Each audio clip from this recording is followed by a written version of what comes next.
Halo guys, kembali lagi dengan saya Sukma Wijaya Alikma di channel YouTube kami Sukma Wijaya Alikma.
Nah, pada kali ini saya kedatangan bintang tamu. Wah, ini sahabat saya yang dia juga udah baik banget nih, bikinin saya boneka, guys. Waduh, bonekanya mirip banget dan tombolnya sama lagi di sini gitu ya. Nah, ini ya, Mbak Furi Harun. Halo, teman-teman.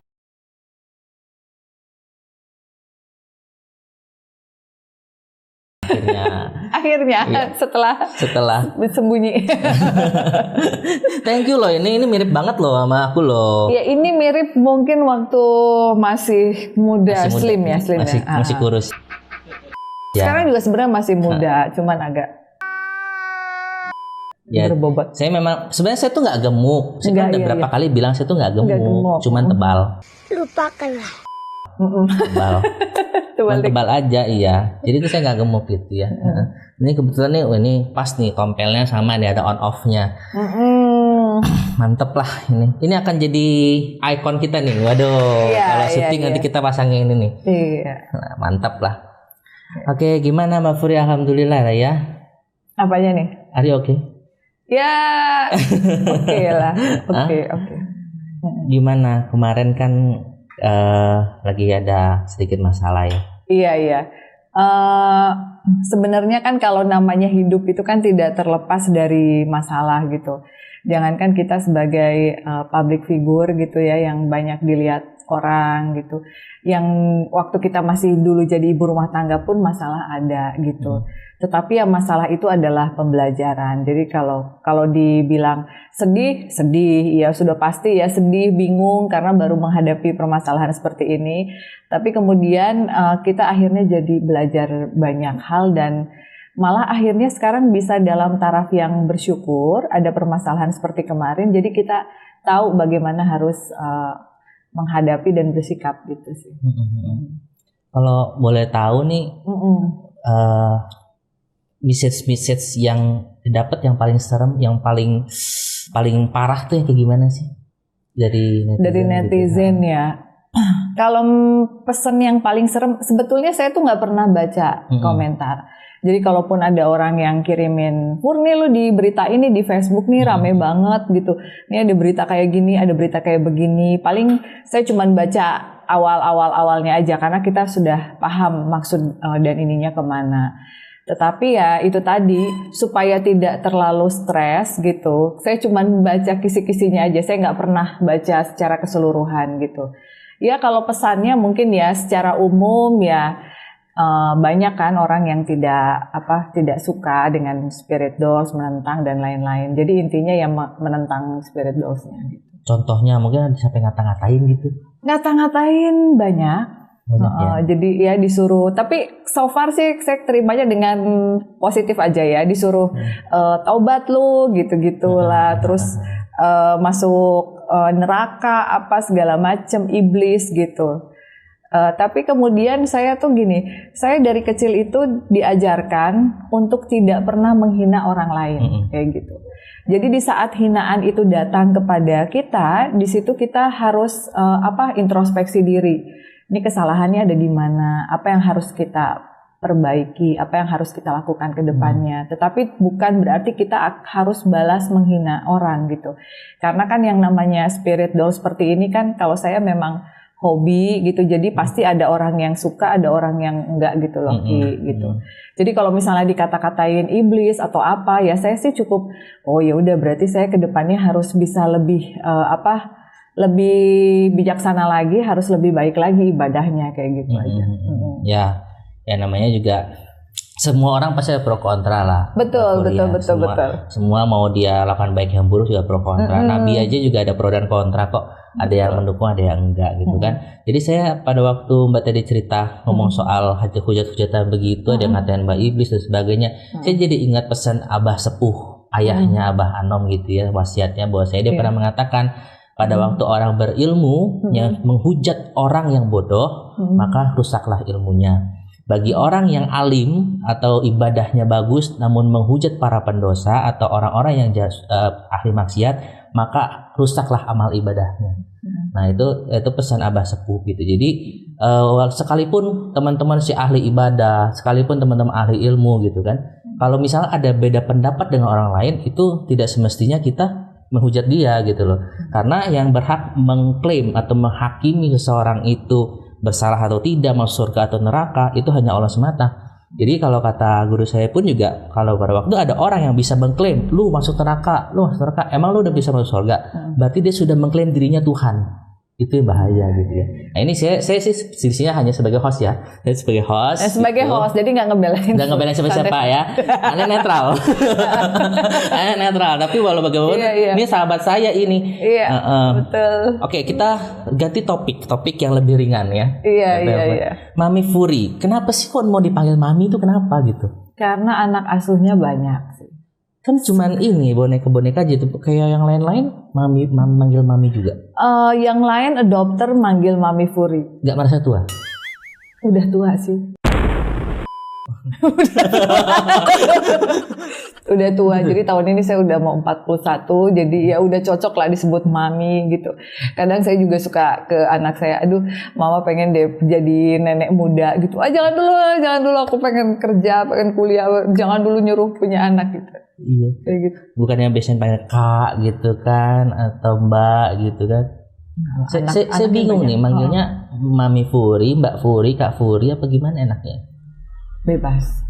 Tapi kalau Mami itu biasanya di bahasa adopter, orang-orang yang adopsi kayak gitu, atau followers kayak gitu sih. Kalau temen kadang fur gitu biasa. Iyalah. Terus juga Mami Furi ini kan sering berhadapan dengan adopter gitu ya. Iya. Ada nggak sih adopter yang nggak suka, maksudnya yang nyerang Mami balik gitu? Ada banyak gitu. Jadi yang namanya kita open adopsi, tidak semuanya akan cocok. Tidak mungkin 100% akan cocok. Jadi kembali lagi gitu ke orangnya. Seperti misalnya kita membeli barang ya, beli emas atau apa. Ada orang yang nggak cocok sesuai dengan keinginan. Kalau misalnya kayak saya nggak cocok deh, udah saya beli aja ke si B misalnya, di si A nggak cocok. Tapi ada juga orang yang kalau nggak cocok itu marah-marah. Terus juga menjelekan, menjatuhkan, itu juga ada. Jadi di dalam dunia persilatan ini, dunia perbonekaan ataupun di dunia persilatan yang lain gitu kan, sudah pasti kalau ada sebuah brand yang lumayan dikenal sama orang, pasti banyak juga orang yang ingin menjatuhkan gitu. Tetapi kalau saya sih secara pribadi sekarang itu kebanyakan yang menjatuhkan adalah orang-orang yang memang mereka ingin berbisnis yang sama. Jadi kita sudah paham maksudnya kemana, jadi oh ya sudah gitu. Jadi gitu. Mami Furi nanggepinnya gimana yang gitu-gitu tuh? Saya nanggepinnya biasa-biasa aja. Nggak pengen kayak orang ngejelekin kita jelekin balik, enggak. Jadi prinsip saya dari kecil, di saat orang menghina kita, jangan pernah balas menghina. Karena kalau sekali kita menghina orang lain, suatu saat keadaan orang tersebut akan berbalik kepada kita. Itu yang kata-kata yang selalu saya pegang dari kecil gitu. Jadi banyak sekali orang-orang yang menghina, akhirnya kita bisa melihat sendiri, oh ternyata dia tidak lebih baik situasinya. Jadi kita paham, oh iya mungkin dia menghina karena memang sekarang dia lagi kesusahan. Karena kalau orang tidak ingin menjatuhkan, itu kan biasanya kita ada sesi konsultasi. Jadi Kak, kita mau konsul nih, aku punya masalah nih, kenapa sih kok anak aku yang kecil kok rewel terus. Nah, tetapi di saat orang tidak ingin konsultasi, lalu langsung menjatuhkan, itu kan ada sesuatu. Oh ternyata ada udang di balik batu. Jadi kalaupun misalnya mereka akhirnya open adopsi lagi, ya saya sih mendoakan mudah-mudahan usahanya lancar gitu, supaya tidak punya waktu buat ngurusin orang lain. Karena saya juga ngalamin tuh Mbak Furi kayak gitu kan, ya banyak orang yang menjelekkan saya gitu, atau ngata-ngatain di belakang gitu kan. Ya saya sih makanya mau tanya juga nih kalau Mbak Furi tuh gimana gitu kan. Jadi mungkin saya bisa belajar juga dari Mbak Furi nih, karena beliau ini senior nih. Waduh, saya harus banyak belajar nih. Terus juga Mbak Furi, ada satu hal yang saya pengen nanya dari dulu, cuman lupa mulu. Kebetulan ini ingat nih. Iya. Ini kan spirit doll itu kan dari Thailand ya aslinya. Iya betul kan. Betul. Terus saya tuh pernah baca tuh di Thailand tuh kata kalau nggak salah ada gumantong, look pep, sama spirit doll kalau nggak salah ya. Ada tiga ya. Apa sih bedanya dari tiga ini? Ya jadi kalau gumantong itu kebanyakan memang dari janin. Nah kalau Luktep itu ya anak asuh sama, tetapi memang mereka ada tatonya di blessing oleh lersi atau biksu di Thailand. Kalau spirit dolls itu di blessing biasanya ada spirit dolls lokal, misalnya dari Kalimantan, dari Bali, dari Jawa, dengan treatment dan ini yang berbeda gitu, sama lah seperti manusia, ada backgroundnya masing-masing, ada yang tua, ada yang muda, kayak begitu. Jadi itu yang membedakan. Lalu juga gumantong bentuknya juga lebih seperti patung, gitu. Kalau misalnya Luktep bentuknya seperti boneka, rambutnya panjang, kayak gitu. Oh, tapi pada intinya cara pembuatannya sama, apa enggak? Cara pemblessingannya tergantung dari orang yang memblessing. Jadi orang yang blessing selalu memiliki caranya sendiri. Ada yang membacakan mantra, ada yang membacakan doa, itu tergantung dari orangnya sendiri, kayak gitu. Dan yang namanya anak asuh itu akan menduplikasikan apa yang kita lakukan. Jadi kalau misalnya sekarang saya mau marah atau mau berbalik menghina orang, yang saya pikirkan adalah bagaimana caranya saya berharap anak asuh saya baik kalau misalnya saya harus ngata-ngatain orang. Jadi justru setelah adanya anak asuh saya sih jadi lebih sabar, lebih udahlah kita lihat aja ke depannya seperti apa. Dan akhirnya waktu akan membuka semuanya. Oh ternyata begini ya, kayak gitu. Nah terus juga saya pernah baca kalau nggak salah katanya gumantong itu kalau di Thailand itu tidak resmi ya, atau tidak diperbolehkan ya. Apa benar? Sama sih seperti di kita ya, ada pro dan kontra gitu. Jadi itu kembali lagi ke orangnya sih. Kalau misalnya sama sekali tidak diperbolehkan, ya di sana juga banyak yang punya gumantong. Bahkan di kita pun banyak gitu orang Indonesia yang punya gumantong. Kalau gumantong itu katanya janin, itu janin asli yang maksudnya janin yang benar-benar janin atau hanya janin goib yang dimaksud? Jadi menurut orang sana ya, menurut informasi dari sana memang mereka itu adalah janin-janin yang diaborsi. Dikarenakan kan di Thailand itu banyak sekali kasus-kasus aborsi dan hantu gentayangan. Tujuannya itu hanya memberikan wadah supaya si hantu-hantu ini tidak mengganggu, tidak dendam terhadap orang-orang yang sebenarnya mereka nggak tahu apa-apa. Jadi tujuan dari lersi atau ini yang memblessing di sana tuh tujuannya baik, dikasih wadah, didoakan supaya akhirnya mereka bisa reinkarnasi atau terlahir kembali, kayak begitu. Jadi dikasih wadah nih, kamu diem di sini, jangan ganggu orang di jalan atau jangan mengganggu orang yang sedang hamil gitu. Kamu kita doakan, kamu kita kasih makan, kita kasih minum permen seperti layaknya anak-anak kecil. Lalu mereka juga ada yang melakukan beberapa upaya seperti pelimpahan jasa ya, kayak dibawa berdoa ke kuil atau ke kelenteng, lalu juga ada yang lepas burung pipit. Jadi orang tua asuhnya juga ada yang bersedekah atas nama anak asuh ini supaya mereka itu akhirnya bisa terlahir kembali. Jadi sebetulnya tujuannya baik. Jadi tergantung orangnya, karena ada orang yang adopsi itu tujuannya supaya cepat kaya. Jadi di saat dia nggak kaya dia komplain. Tujuannya supaya misalnya dia bisa mendapatkan apa yang dia inginkan. Nah, pada saat ada keinginan yang tidak terwujud lalu dia komplain. Nah di sini harus sadar bahwa bagaimanapun seberapapun kita memiliki anak asuh, yang menentukan kita akan sukses atau tidak ya cuma Allah aja, cuma Tuhan, nggak ada. Jadi anak asuh adalah anak asuh. Jadi kalau misalnya ditanya, Mami Furi selama punya anak asuh ini pernah nggak terkena masalah? Oh banyak. Tetapi kan namanya hidup itu adalah proses kehidupan. Jadi saya pernah bertengkar dengan pasangan, saya pernah kehilangan uang juga dalam usaha dan lain-lain gitu. Tidak perlu menyalahkan anak asuh karena mereka hanyalah anak asuh yang memang diasuh untuk didoakan gitu. Jadi banyak yang terlalu berharap ya, gitu. Ekspektasinya terlalu tinggi. Iya, padahal kan rezeki segala sesuatunya dari Allah. Betul, dari Allah. Tapi kan tetap harusnya ikhtiar kan. Betul. Nah, ngomong-ngomong soal ikhtiar nih, saya pengen nanya nih, Mbak Furi ini, kayaknya rezekinya naik terus nih kayaknya. Rahasianya apa sih Mbak Furi? Bagi-bagi dong tipsnya. Rahasianya harus sabar kalau dihujat. Enggak. Ilmunya apa ini ilmunya ini?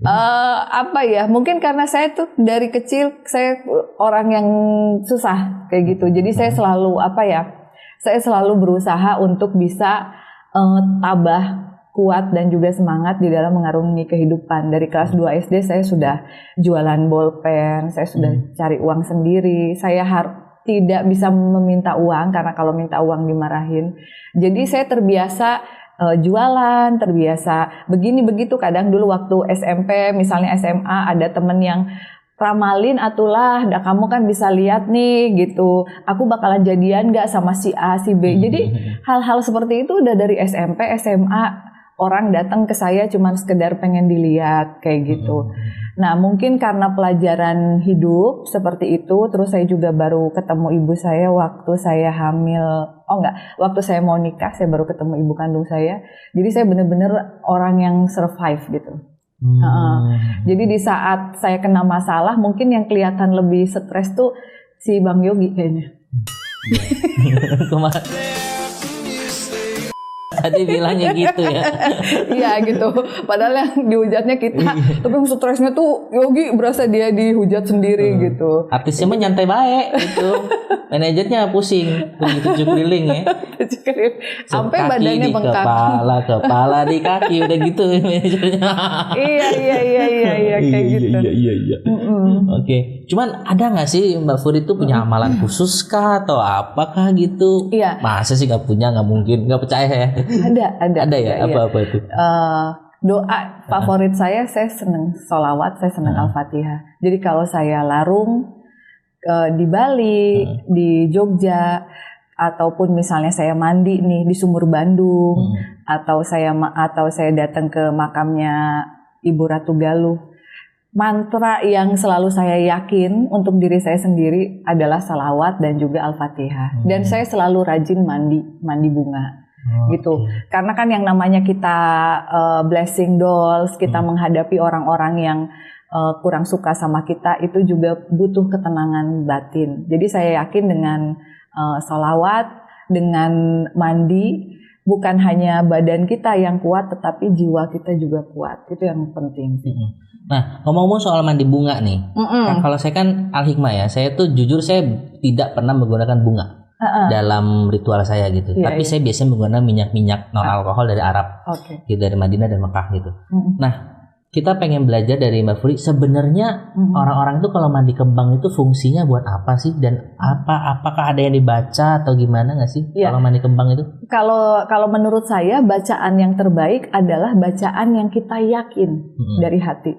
Jadi kalau misalnya saya punya teman yang mau mandi kembang, terus dia agamanya Hindu, doa apa yang paling kamu yakini itu yang kamu baca. Karena segala sesuatunya itu dari Tuhan, kayak gitu.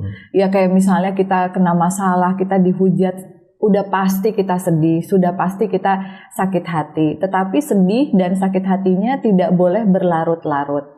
Tidak boleh membuat jiwa kita yang kuat akhirnya menjadi lemah. Karena banyak sekali hal dan kewajiban yang harus kita lakukan ke depannya. Jadi kalau saya lebih fokus ke tujuan, lebih fokus ke kewajiban. Permasalahan mungkin saya obrolin, saya pikirin, tapi tidak lebih dari 30%. Sisanya yang 70% adalah semangat gitu. Terus juga doa. Kayak kemarin misalnya saya dibilang iblis, saya ambil positifnya adalah Dengan cara seperti itu akhirnya saya eling. Eling itu apa? Eling tuh jadi lebih mawas diri. Oh iya, saya sekarang udah jarang banget ngaji misalnya ya. Sibuk bikin konten ini itu. Sesuatu hal yang mungkin dulu rajin saya lakukan setiap malam Jumat. Kenapa sekarang cuman mandinya aja, ngajinya di skip. Nah akhirnya hal-hal kebiasaan-kebiasaan lama yang menurut saya baik itu akhirnya kita lakukan lagi, dan kebiasaan buruk yang mungkin kayak ngerumpi yang terlalu lama atau apa itu kita skip. Jadi buat saya tahun 2022 ya amazing years. Jadi di balik itu semua ada hikmahnya ya. Betul. Memang ada hikmah. Semua tuh ada hikmahnya gitu ya. Mungkin Allah sudah kangen kali dengan lantunan dari Mbak Furi gitu kan. Iya. Kayak gitu. Nah, terus berikutnya yang saya mau nanya tentang ini, influencer boneka arwah atau spirit doll. Oke. Saya mau gosipin satu orang, boleh nggak? Bang. Boleh. Siapa? Selin. Bukan. Ivan. Bukan. Catherine Cook. itu siapa Mami Furis? Adopter setia. Adopter setia. Dia mother spiritualsnya Medan. Oke. Emang dia resellernya Mbak Furi juga gitu? Dia bukan reseller, jadi dia itu selebgram, tapi kemudian Instagramnya dia kemarin dihack, hilang, jadi dia lagi sedih. Tapi setiap kali saya mau bayar endorse dia nggak mau. Dan banyak banget followersnya dia yang adopsi boneka, jadi saya harus sangat berterima kasih sama Catherine ya. Dia nggak pernah mau dibayar ya, paling kalau dia adopsi dia juga tetap bayar, saya kasih harga diskon gitu. Dan ya dia betul-betul treat anak-anaknya dengan baik dan lebih nggak pernah dugem. Kalau saya lihat yang positifnya ya, dia udah nggak pernah dugem. Dia juga jadi rajin berdoa tuh ke Kelenteng, ke Kuan Im gitu. Jadi lebih positif lah ini anak gitu. Saya nanya soalnya marganya sama saya. Oh gitu. Iya, sama-sama kok sama gitu. Sama-sama dan juga saya sempat follow dia juga karena waktu itu mungkin repostan dari Mami Furi kan, bonekanya banyak juga gitu. Saya kira dia ternyata di Medan ya. Di Medan. Saya kira dia orang Jakarta. Tadinya mau saya undang buat podcast kita. Iya, dia di Medan. Nanti kalau dia ke Jakarta kabar-kabaran lah ya. Oh iya, nanti suruh podcast ini ya. Gitu. Terus sama Selin nih. Punya Selin ini nih sering banget ke tempat Mami nih kayaknya nih. Selin kayak udah adik sendiri lah gitu. Jadi kalau buat kita ya, Selin itu udah kayak adik karena saya pakai nama dia aja dia Wallace aja. Dan itu berarti dia BA-nya gelangnya Mami Furi ya? BA iya. Termasuk BA ya? Termasuk BA dan BA ikhlas aja gitu. Saya bilang sama Selin, kadang pada saat mungkin yang adopted boneka masih agak sedikit ya, sebelum viral kemarin, yang bikin booming tuh Selin gitu, pakai gelang kayak gitu. Dan itu sebenarnya gelang itu awalnya saya bikin iseng, karena sebelumnya saya juga ada kolaborasi sama orang lain. Cuman kalau saya tuh orangnya kalau usaha tuh suka nggak sabar kalau disuruh nunggu gitu. Jadi kayak sabar ya, misalnya nunggu berapa hari. Nah saya tuh kelemahannya kurang sabar kalau untuk usaha. Kalau ada orang yang order mau besok ada, bagaimanapun caranya saya pengen besok ada. Nah akhirnya saya mulai belajar sendiri, dan model yang pertama itu Selin, Sel pakai gelang aku ya, iya kak gitu kan, dia foto, dia video, gimana Sel bisa tidur, bisa kak kayak gitu, tidurnya udah lumayan enak karena kan dia juga sibuk syuting gitu ya. Lalu saya bilang kalau namanya gelang Furi kayaknya kurang menjual, tapi kalau gelang Selin kayaknya menjual deh. Nggak apa-apa kak saya pakai nama kamu, nggak apa-apa kak pakai aja gitu. Itu tapi Mami Furi sendiri yang untuk blessingnya, pembuatannya itu di Mami Furi sendiri gitu? Hanya mengisi energi, tetapi ya lebih capek ternyata daripada blessing spiritual.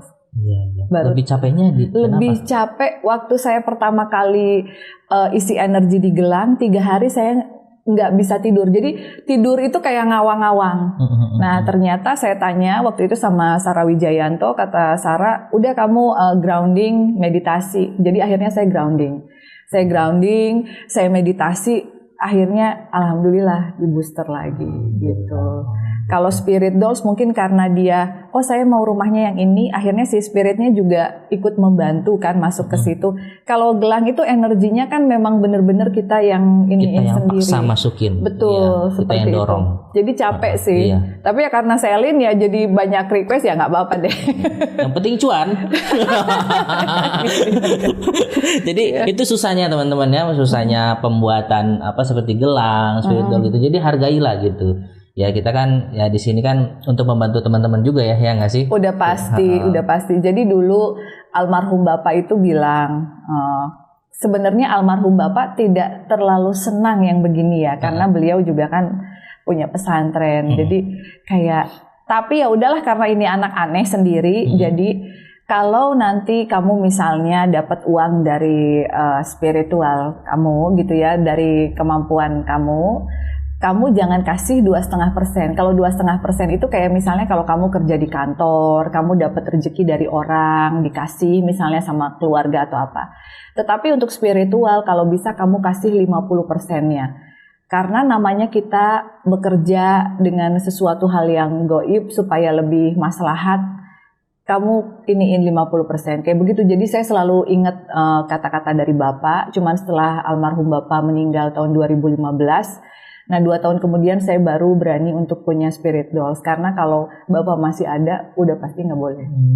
Jadi spirit doll ini baru ya, Mami Furi itu ya, baru sekitar 5 tahun. 5 tahunan ya, berarti 5 tahunan ya. Oke, berarti ayah tuh dulu walaupun nggak suka dengan pergoiban, tapi dia paham ya, ngerti ya, berarti. Paham. Jadi pada saat orang menghujat ya, saya nggak menyalahkan orang karena di dalam keluarga saya sendiri pun seperti itu, kayak gitu. Cuman ya saya syukur, alhamdulillah saya punya bapak yang selalu marah-marah kalau saya nggak bangun subuh, kita dipukulin. Jadi saya betul-betul mengerti kalau manusia itu memang harus selalu eling gitu bahwa mereka itu punya Tuhan. Jadi yang mengatur segala sesuatu itu ya Allah, bukan diri kita sendiri gitu. Gitu. Oke, nah tadi udah kita ngobrol-ngobrol dengan Mami Furi tentang beberapa hal yang mau saya tanyain tadi. Nah, mungkin buat teman-teman semua kalau misalkan ada mau yang ditanyain lagi ke Mami Furi bisa komentar di bawah ya Mami Furi ya. Nanti kadang kali-kali Mami Furi mampir ke channel kita dibalesin gitu kan. Iya. Ya, nanti coba komentar di bawah mau nanya apa gitu kan ke Mami Furi gitu, bisa komentar di bawah. Dan jangan lupa untuk tonton video-video selanjutnya di channel kami Sukma Wijaya Hikmah. Sampai di sini dulu kita ngobrol sama Mami Furi. Next kita akan undang Mami Furi lagi ngobrol-ngobrol yang lebih dalam lagi soal boneka arwah, spiritual, luntep, kumantong dan sebagainya. Gumare. Iya, banyak itulah, lah. pokoknya gugu itulah pokoknya. Oke. Sampai di sini dulu, see you, bye bye.